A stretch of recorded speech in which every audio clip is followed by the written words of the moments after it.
Okay, so this is the 3 baskets exercise. This is one of the most useful exercises you can do for niching in the beginning, especially if you've been in business for a while and you have got a lot of clients. The bigger the backlog or backload, the more people you've worked with over the years, the better this is going to work. What you need is 3 baskets, or you can just make 3 piles, but we use baskets because it's a nice, easy visual with yes, maybe, and no. Yeah. And right. So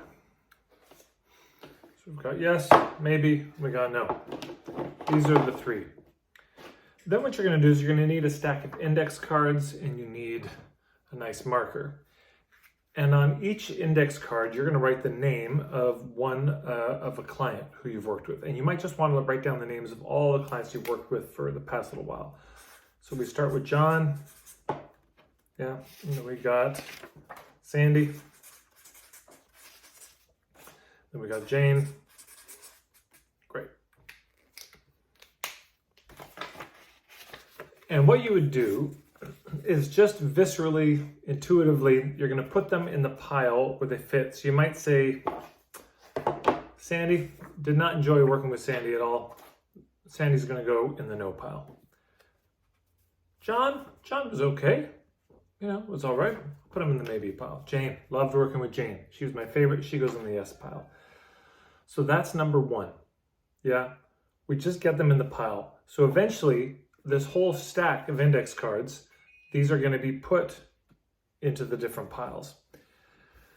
Now, of course, the pile of the no's, these are not people we're interested in working with. These people, maybe, but largely you can get rid of this pile. So you're going to be left with 2 piles, the yeses and the no's, and here's where the education really begins. The yeses. Well, first of all, we can start with the no's, because you can often learn faster from something that's an absolute no than a yes. And you just want to, either on each card you can write it, or you get a separate card, and you just start taking notes of why not Sandy. And you just write down everything you can think of until you're done, until there's nothing left to write. Why did I not like Sandy? What was it about it that felt off, that didn't work? Write it down. This is content you can use for filtering later. This can really help you hone your niche. But you just write it all down. Once you have that all written down, you know, you've gone through all of your no's from this pile. There's none left. It's empty. What you're going to do is you're going to take this list and you're going to think, okay, how could I make sure that somebody who was this would never sign up? Yeah, what can I add? What can I take away from my marketing that would make sure these people never sign up? But also you might want to start thinking about, what do I want instead of these things, and flip it to the positive. Yeah, so on the other side or on a different card, you could have all the negative things, but then you could turn those into positives. So what do you want instead? So it can work both ways. You know, you can filter by, I'm looking for people who are this, but sometimes you just got to say that the negative thing and say, if you're this, we're not a fit, right? Then that leaves you with the yeses. So you get this stack of the yeses. Now with the yeses, there's a real deep education that can go into this, or come from this. So you would look at Jane, and there's a number of questions to ask yourself. The very first question to ask is, what was the situation that Jane was in when she came to see me? And be as specific as possible. Not, well, she was struggling with her marketing. Yeah, I'm a marketing coach. Of course, that's why she was here. She was struggling with her niche, or, you know, she came because she just spent $10,000 with another marketing coach, and it had been a total waste. And they kept asking her to do all these pushy things she didn't want to do. And she'd kind of lost hope. And now she's looking for help with this ethical marketing things. Or she came because she liked my membership and she really wanted to learn from being in a membership how to, you know, do it. Whatever it is. What's the specific situation in as much detail as you can remember? What brought them? This is where, if you have session notes or case notes, is very helpful. Because you're looking for patterns of why people came. Yeah, what brought them in? Because remember, these are all yeses. These are all people you're thrilled about. So the patterns of what situations they were in that brought them is important, because this is what can turn into a headline. Hey, are you this kind of person in this situation struggling with this? Yeah. So there may be a pattern, and you may also notice, even though they're all yeses, that certain situations that brought people in were your favorite ones to deal with. So that's good to know.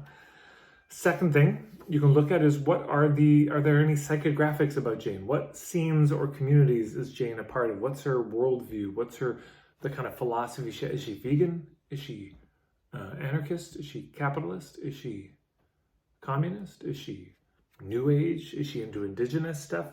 What is Jane into? What are the scenes or communities she's a part? What is she interested in, fascinated by, topic-wise? You're going to want to make a list of those things too. And you can already see what starts to come together.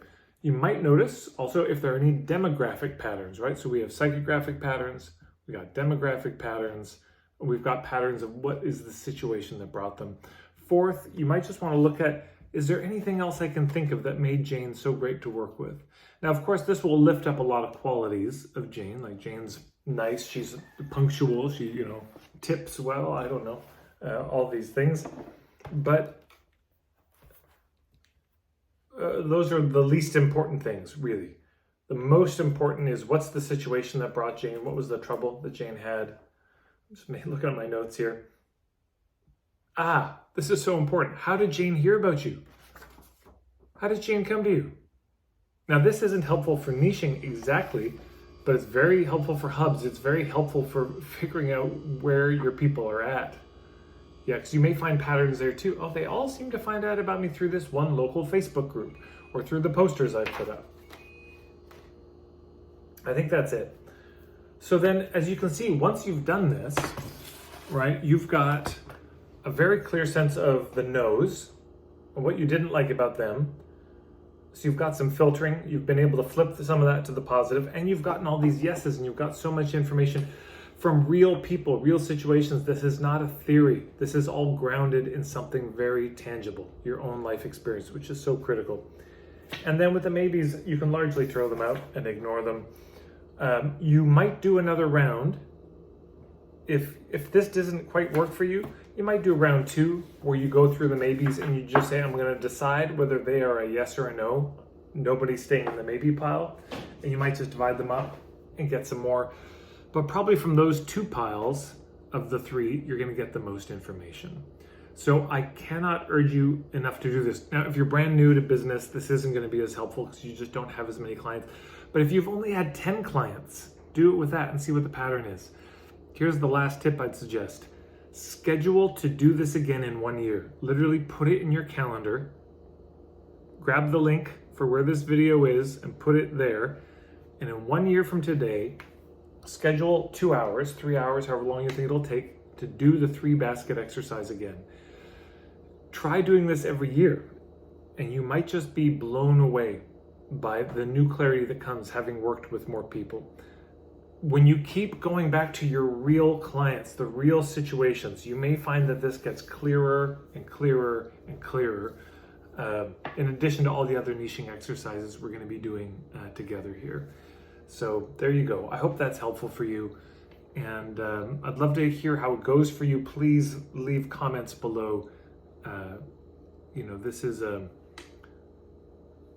thing we can keep learning and growing together. You may have ideas on tweaks and tinkers to this, so I'd love to hear them if you got them. Thank you so much. And of course, if you're in my membership in the Niching Arc program, we've got so much coming. And if you're not in my membership in YouTube, at least for now, these may come down at some point, but for now, if you go under my playlist, there's a bunch of niching exercises that you can dig into. Just look under the playlist for niching exercises. You'll see them. Dig into those too, because those can help in addition to all of this. So thanks so much for tuning in. And if you're watching this on YouTube, please like, subscribe. If you're not watching on YouTube, why not go to YouTube and subscribe and like anyways. And of course, share this video. If you've got a Facebook group you're in or people who like it, it's one of the big ways people hear about this. And you can always check me out at marketingforhippies.com. And if you're in the membership in the Niching Arc, we'll see you on the next call.